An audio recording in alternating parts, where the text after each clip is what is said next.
Hello दोस्तों, आज बात करते हैं।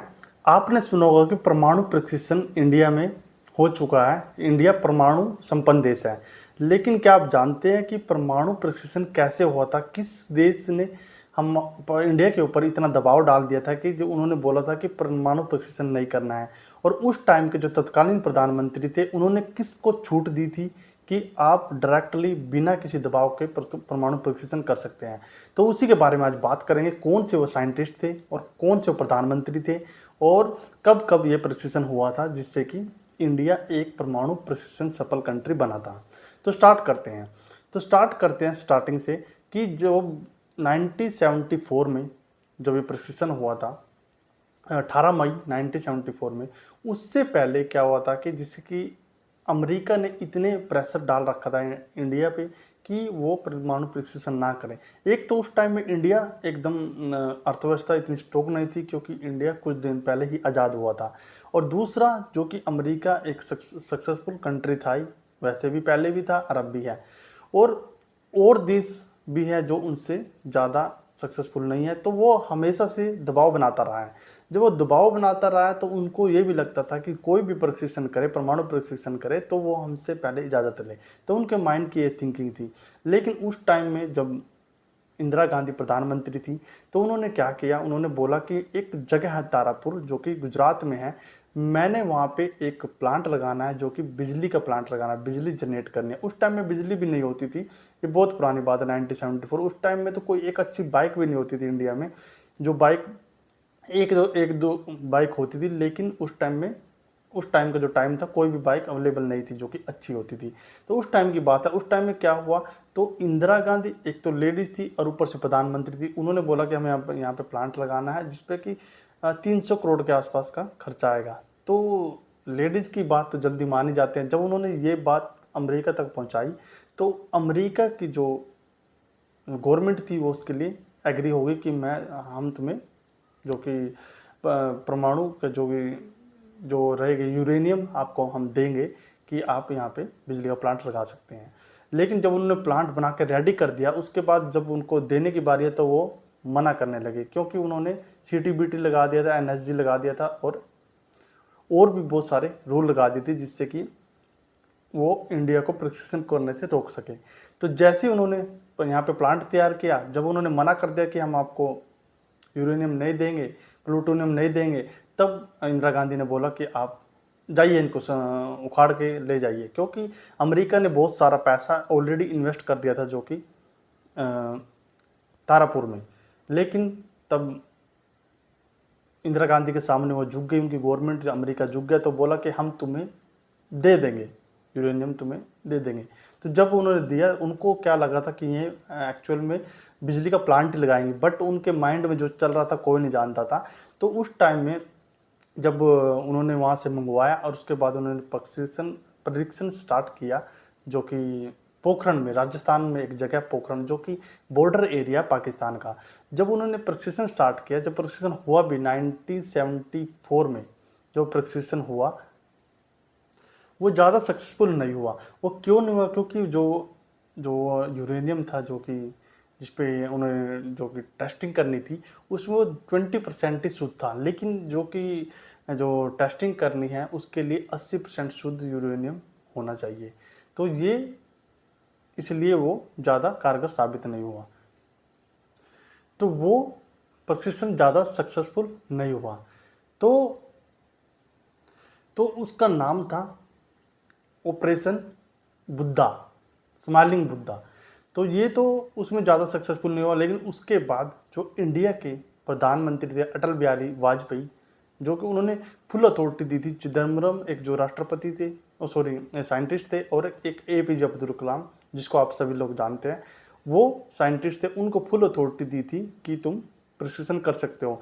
लेकिन अमेरिका ने एक जो नियम बनाया था सीटीबीटी, उसमें क्या था कि जो भी नियम बनाया था, जिस भी देशों ने उस पर हस्ताक्षर किए हुए थे, वही लोग, उन्होंने माना था कि हम आपके अथॉरिटी के बगैर कोई भी उस पर प्रशिक्षण नहीं करेंगे, जो कि परमाणु प्रशिक्षण नहीं करेंगे। उसके बाद एनएसजी ग्रुप बनाया था, जो कि न्यूक्लियस सप्लाई ग्रुप, जिसमें कि जो भी परमाणु प्रशिक्षण देश हैं वो सप्लाई किसी और देश को जो परमाणु प्रशिक्षण देश नहीं है उनको सप्लाई नहीं कर सकते, यूरेनियम प्लूटोनियम। और ऐसे ही एनपीटी भी बनाया था। उसमें क्या था कि जो कि टेक्नोलॉजी है, जो संपन्न देश है जो परमाणु प्रशिक्षण जिन्होंने कर रखा है, वो अपनी टेक्नोलॉजी भी ट्रांसफर नहीं कर सकते। यानी कि उन्होंने इंडिया को चारों तरफ से घेर लिया था कि वो परमाणु प्रशिक्षण ना करें। और उन्होंने ये भी बताया था कि ना तो आप वायु की प्रशिक्षण कर सकते हैं, ना कि सरफेस पे प्रशिक्षण कर सकते हैं, ना ही पानी में प्रशिक्षण कर सकते हैं। यानी कि ये भी उन्होंने बॉन्डिंग लगा दी थी, सीटीबीटी बना दिया था कि उसमें तुम नहीं आ सकते, और दूसरा एनर्जी लगा दिया था, एनपीटी लगा दिया था। यानी कि चारों तरफ से इंडिया को उन्होंने घेर लिया था। उसके बाद भी इंडिया के प्राइम मिनिस्टर अटल बिहारी वाजपेयी ने फुल अथॉरिटी दी थी, फुल कॉन्फिडेंस के साथ, जो होगा देखा जाएगा, हम देख लेंगे बाद में, आप परमाणु प्रशिक्षण कीजिए और संपन्न कीजिए उसने कैसे ना कैसे करके। तो एक बार उस टाइम में क्या हुआ, अमेरिका की गवर्नमेंट को पता लग गया था कि जो एपीजे अब्दुल कलाम जो साइंटिस्ट है, बहुत बड़े साइंटिस्ट है, ये परमाणु प्रशिक्षण 100% सक्सेसफुल कर भी देंगे। तो उन्होंने एक बार एपीजे अब्दुल कलाम को नासा बुलाया, अमेरिका जो कि उनकी स्पेस एजेंसी है। तो उन्होंने बोला कि आप वहाँ पे क्यों काम कर रहे हैं, वहाँ पे छोटे छोटे जो स्पेस के काम होते हैं, जो एजेंसी काम करती है, ISRO, Indian space research organisation, जो कि इंडिया की है, आप नासा में आइए, यहाँ पे बड़ा बड़ा मशीन लगा है और बड़े बड़े स्पेस शटल पे काम होता है। तो जो अब्दुल कलाम थे उन्होंने बोला कि हम ऐसा कैसे कर सकते हैं, हम तो पूरा का पूरा जो हमने टाइम है, आज जो पूरी ज़िंदगी है भारत के लिए निछावर कर दिया, ना हमारे आगे भी कोई है ना आगे पीछे कोई है। लेकिन एपीजे अब्दुल कलाम ने वहाँ का पूरा सिस्टम देख चुके थे। उन्होंने ये भी पता लग गया था कि उन्होंने इंडिया पर सैटेलाइट छोड़े हुए हैं, ISRO, Indian space research organisation पे, और जहाँ जहाँ पे वो टेस्टिंग करते हैं वहाँ पे उन्होंने अपने पूरे भारत को कवर किया हुआ है, कि जिसमें कि वो सैटेलाइट छोड़े हुए हैं जिसमें वो निगरानी करता रहता है। और उनका जो टाइमिंग है 1-1.5 घंटे का, उसमें वो दोबारा चक्कर लगा के वापस आ जाता है। जैसे ही अब्दुल कलाम वापस इंडिया आए, उन्होंने सबसे पहले अटल बिहारी वाजपेयी को बताया कि ऐसे ऐसे उन्होंने इंडिया पे सैटेलाइट छोड़ रखे हैं, कि ऐसे प्रशिक्षण करना बिल्कुल भी सही नहीं होगा। क्योंकि और भी जो लोग हैं इंडिया के अंदर भी बहुत सारे लोग थे जो कि वहाँ पे बातें लीक कर देते थे। ऐसा नहीं है कि बार बार, और पाकिस्तान भी नहीं चाहता था कि या जो कि इंडिया है परमाणु प्रशिक्षण कंट्री बने। तो इसलिए पाकिस्तान भी उनकी मुखबिरी करता था, और इंडिया में कुछ लोग गद्दार होते हैं जो उनको बता देते हैं कि ऐसे इंडिया काम कर रहा है। तो उनको आँख नाक खोल के और बड़ी सूझबूझ से काम करना था, जिसमें कि प्रधानमंत्री अटल बिहारी ने तो फुल अथॉरिटी दे रखी थी, जिसमें कि अब्दुल कलाम और जो कि चिदम्बरम जो कि साइंटिस्ट थे बहुत बड़े, उन्होंने अपनी सूझबूझ से काम करना था। उनको पता था कि हम सरफेस पे भी अपना परमाणु प्रशिक्षण नहीं कर सकते हैं, ना कि वायु में कर सकते हैं और ना ही पानी में कर सकते हैं। तो बचा क्या ऑप्शन, तो बचा एक पृथ्वी के अंदर। तो उस पर उन्होंने काम करना स्टार्ट किया, और जब उन्होंने काम करना स्टार्ट किया तो उन्होंने बता दिया था अटल बिहारी वाजपेयी, क्योंकि हम प्रशिक्षण करने जा रहे हैं, बाकी आप संभाल लेना। ये बात है 11 मई 1998 की। सबसे पहले उन्होंने जब प्रशिक्षण किया तो वो प्रशिक्षण सक्सेसफुल हो गया अच्छी तरह। और जब सक्सेसफुल हुआ, उनको ये भी डर था कि साइंटिस्ट और जो कि हम गवर्नमेंट थी उस टाइम की, कि यदि सक्सेसफुल नहीं हुआ और अमेरिका को पता लग गया तो उसका खामियाजा इंडिया को भुगतना पड़ सकता है, ये उनको पता था। लेकिन फिर भी अटल बिहारी वाजपेयी एक निडर जो कि प्रधानमंत्री थे, और राष्ट्रपति जो कि अब्दुल कलाम थे, वो इतने निडर थे, उन्होंने अपने देश के लिए सोचा, ना कि किसी और के लिए। भी क्या होगा नहीं होगा वो बाद में देखेंगे, पहले हमें सिर्फ परमाणु प्रशिक्षण सक्सेसफुल करना है।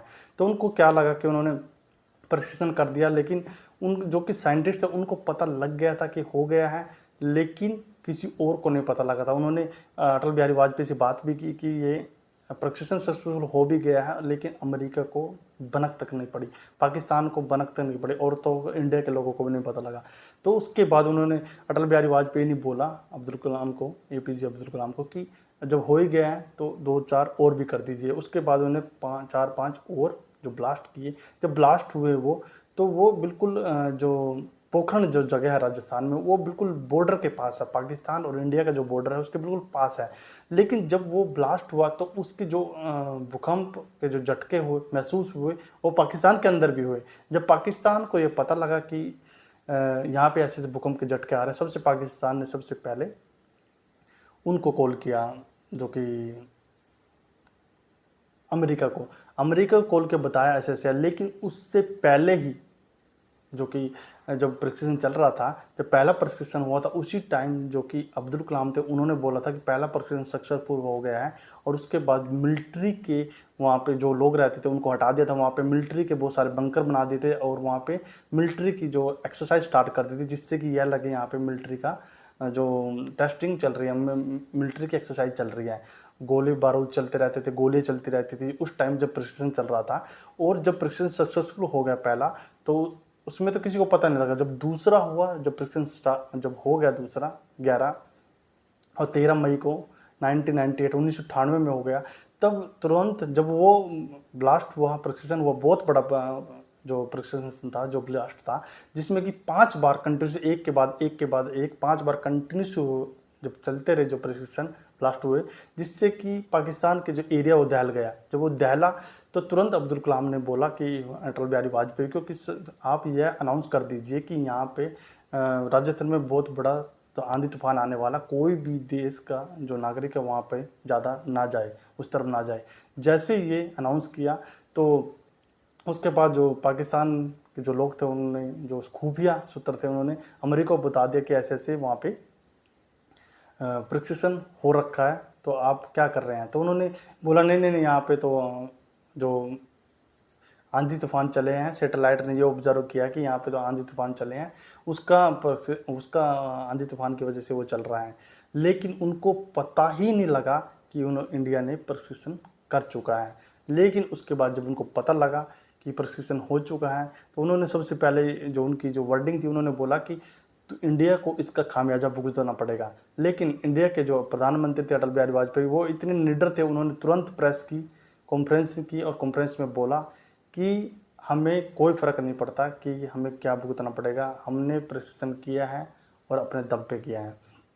तो उसके बाद उन्होंने, जो अमेरिका था, उन्होंने सभी के सभी इंडिया के जो बैन लगाए थे, बायकॉट कर दिया कि कोई भी देश इनके साथ व्यापार नहीं करेगा कि, और इनसे ना कोई एक्सपोर्ट इंपोर्ट का कोई बिजनेस नहीं होगा। उसमें क्या था कि, लेकिन उसकी दूसरी तरफ पाकिस्तान ने भी अपने जो टेस्टिंग के लिए यूरेनियम बना तो रखा था, लेकिन उन्होंने प्रशिक्षण नहीं किया था।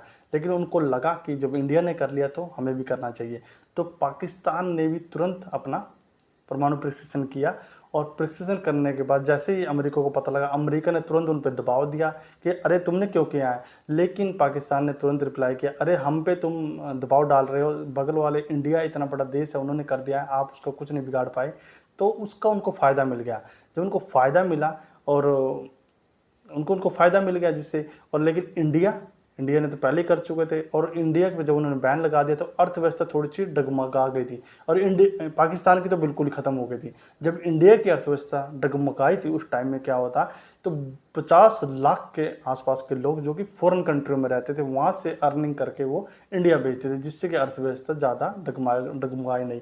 क्योंकि इंडिया के जो लोग हैं जो विदेशों में काम करते हैं, वो इंडिया में पैसे भेजते हैं। और वहाँ पे ऐसा नहीं वो एक काम करते हैं, वो मल्टी टैलेंटेड है, बहुत सारे काम कर सकते हैं। ऐसा नहीं है कि वो एक काम कर उनको छोड़ देंगे तो दूसरा नहीं करेंगे, वो 3-3 शिफ्टों में काम करते। तो वहाँ से जो पैसा जनरेट होता था इंडिया में, डॉलर और पाउंड में आता था, जिससे कि इंडिया की अर्थव्यवस्था पे ज़्यादा फर्क नहीं पड़ा। लेकिन पाकिस्तान की अर्थव्यवस्था पूरी डगमगा गई। तो उनको इतनी डगमगा गई थी उनकी अर्थव्यवस्था कि जिससे कि उनको अपने जो यूरेनियम का प्रशिक्षण किया था उनको बेचना पड़ा। सबसे पहले उन्होंने नॉर्थ कोरिया को बेचा, यानी कि नॉर्थ कोरिया पे जो न्यूक्लियर जो इनके पास था, पाकिस्तान के पास, वो उनका यूज़ कर रहे हैं। पाकिस्तान का यानी कि नॉर्थ कोरिया यूज़ कर रहा है। और ईरान को दिया, यानी कि उनके पास कुछ बचा ही नहीं। 20 करोड़ के आसपास में उन्होंने वो बेच दिया। जब उन्होंने वो बेचा तब जाके उनका थोड़ा सा काम चला। तो वो अमेरिका फिर उन पर दबाव डाल रहा है कि तुम न्यूक्लियर जो अपने क्यों बेच रहे हो दूसरों देशों में। तो बोला कि यदि तुम बैन नहीं हटाओगे तो हम इसको ऐसे पूरे के पूरे फेसबुक पर डाल देंगे। और जब पाकिस्तान को ऐसे धमकी दी तो इंडिया ने भी उसका फ़ायदा उठा लिया। इंडिया ने बोला कि जब तुम उनको बैन हटा सकते हो तो हमारे पे, इंडिया पे भी वो बैन हटा दो। तब उन्होंने इंडिया पे भी मजबूरन बैन हटाना पड़ा। और उन्होंने, अमेरिका को तो यही भी लगा था कि हम, जब उन्होंने बोला था कि तुम्हें इनका खामियाजा भुगतना पड़ेगा और हम आपको नहीं मानते, इंडिया को नहीं मानते कि वो न्यूक्लियर संपन्न देश है, तो अटल बिहारी वाजपेयी ने बोला था हमें कोई फ़र्क नहीं पड़ता कि आप माने या ना माने कि इंडिया न्यूक्लियर संपन्न देश है। यदि आपको नहीं लगता है, और यदि आपको नहीं लगता या किसी और कंट्री को नहीं लगता है, तो मैदान में आ जाइए, तो फिर देखेंगे। तो अमेरिका तैयार भी हो गया था कि लड़ने के लिए, युद्ध करने के लिए, तो लेकिन जो अटल बिहारी वाजपेयी थे, उन्होंने एपीजे अब्दुल कलाम को बोला था कि जो भी हमने प्रशिक्षण किया उनके फोटोकॉपी बहुत सारे जनरेट कर दीजिए, जितने हो सकते हैं बनाइए। हम जो अब लड़ेंगे तो परमाणु प्रशिक्षण के, परमाणु हथियार के साथ ही लड़ेंगे। लेकिन जब अमेरिका को पता लग गया था इंडिया एक सक्सेसफुल परमाणु प्रशिक्षण देश बन गया है, तो उनको लगा कि इसमें अब नुकसान हो सकता है। हालांकि हमारा देश उस टाइम इतना सक्षम नहीं था एज कम्पेयर टू अमेरिका, लेकिन लीडर जो थे प्रधानमंत्री, उसी की बदौलत ये इतना बड़ा प्रशिक्षण हुआ है। और जो कि अमेरिका तो उस टाइम भी पावरफुल कंट्री था और आज भी पावरफुल कंट्री है, और उनके जो हथियार आज के टाइम में भी एडवांस है और पहले भी एडवांस थे, और उनके हथियार इंडिया में आज भी हम उनके हथियार बहुत सारे यूज करते हैं जो एडवांस हैं। तो लेकिन फिर भी ये डिपेंड करता है अथॉरिटी पे, जो कि गवर्नमेंट थी, जो कि अटल बिहारी थे। ऐसे अटल बिहारी और ऐसे राष्ट्रपति दोबारा इंडिया को नहीं मिलेंगे, जो कि राष्ट्र के लिए पूरा के पूरा उन्होंने अपनी पूरी ज़िंदगी निछावर कर दी थी। तो ये था एक छोटा सा टॉपिक, ऐसे हमारे देश को न्यूक्लियर जो कि टेस्टिंग हुई थी और न्यूक्लियर संपन्न देश हमारा बना था। जल्दी आपके सामने दूसरा वीडियो लेके आए, तब तक जय हिंद।